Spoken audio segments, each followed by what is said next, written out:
नमस्कार दोस्तों, मैं संजय कुमार अपने YouTube channel King of Chemistry by SK sir पे आपका हार्दिक हार्दिक स्वागत करते हैं।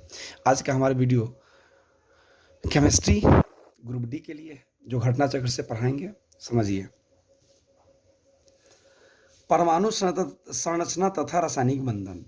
न्यूक्लियस में परमाणु क्रमांक एटॉमिक नंबर को दर्शाता है। कौन? तो प्रोटॉन। यानी आप जानते हैं कि कुल प्रोटॉन की संख्या को हम परमाणु संख्या कहते हैं या परमाणु क्रमांक कहते हैं। एक हाइड्रोजन एटम में कितने न्यूट्रॉन होते हैं? कुछ नहीं होते हैं, जीरो होते हैं।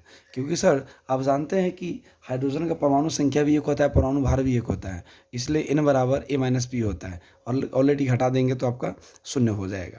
आयोडीन, फ्लोरीन, क्लोरीन तथा ब्रोमीन में सबसे ज़्यादा बड़ा व्यास किसका है? तो सर आपका आयोडीन का होगा। आयोडीन का इसलिए होगा क्योंकि परमाणु संख्या उसका सबसे ज़्यादा है, तो उसका कार्य भी ज़्यादा होगा। जब आकार ज़्यादा होगा तो व्यास भी ज़्यादा होगा। न्यूट्रॉन, प्रोटॉन, इलेक्ट्रॉन तथा क्रिप्टन में किन कणों में सकारात्मक आवेश होता है? तो प्रोटॉन में मेरे भाई, प्रोटॉन पर ना प्लस आवेश होता है, इलेक्ट्रॉन पर माइनस आवेश होता है। तो यहाँ पे से इलेक्ट्रॉन तो होगा नहीं। न्यूट्रॉन पर सर कोई आवेश नहीं होता है, तो ये ऑलरेडी खत्म। सर क्रिप्टन अक्रिय गैस है, तो इस पर कुछ होगा नहीं। तो सर आपका प्रोटॉन पर प्लस आवेश होता है, तो प्रोटॉन आपका होगा।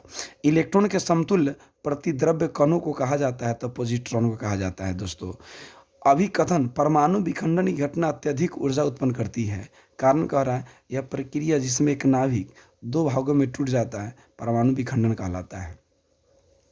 अभिकथन और कारण दोनों सही है, लेकिन अभिकथन की उचित व्याख्या नहीं है।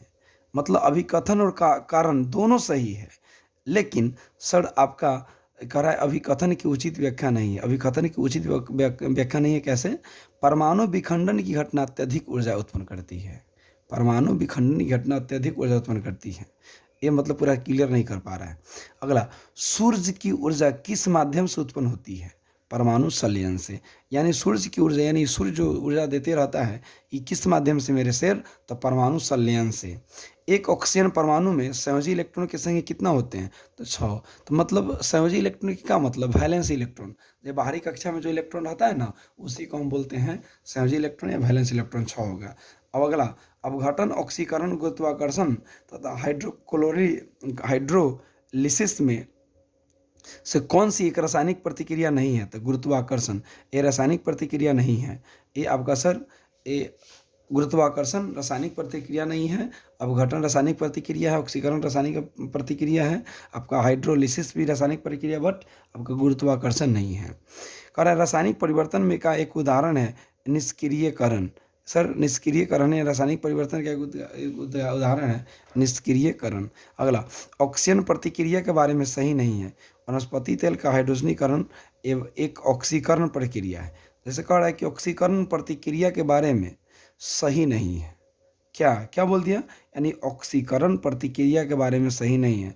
मतलब वनस्पति तेल का हाइड्रोजनीकरण एवं एक ऑक्सीकरण प्रतिक्रिया है। अगला, रासायनिक प्रतिक्रियाओं के बारे में सच नहीं है। ये जेम्स चैडविक और जे थॉमसन द्वारा प्रस्तावित किए गए थे। रासायनिक प्रतिक्रियाओं के बारे में सत्य है, यह तत्व के नाम के अशुलित संकेत हैं। 2, ये प्रतिक्रिया प्रायः एक या दो अक्षरों के होते हैं तथा तीसरा का क्लोरीन के रासायनिक प्रतीकशील है। ऑक्सीकरण प्रतिक्रिया में होता है इलेक्ट्रॉनों की कमी। यानी सर इलेक्ट्रॉन त्यागा ना, इसका मतलब ऑक्सीकरण हो जाता है। अब क्वेश्चन पे आइए, देखिए, विद्युत रूप से परमाणु क्या है? तो परमाणु उदासीन होता है, इसमें कोई आवेश नहीं होता है। यहाँ पे दिया भी है व्याख्या में, परमाणु विद्युत रूप से उदासीन होता है क्योंकि इसमें इलेक्ट्रॉन और प्रोटॉन की संख्या आपस में क्या होता है? दोनों समान होता है। किस रेडियो सक्रिय वस्तु से उत्सर्जित अल्फा किरणें हैं? तो हाइड्रोजन नाभिक। ऋणात्मक रूप से अवशेषित हीलियम नाभिक। सर हीलियम नाभिक होगा।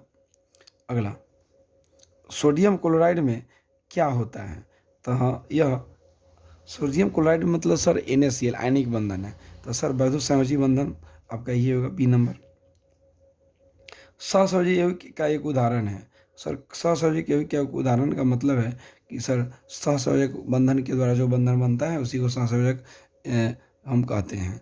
तो इसमें सर CH3 यही आपका है, सहसंयोजक बंधन के द्वारा बनेगा। अगला,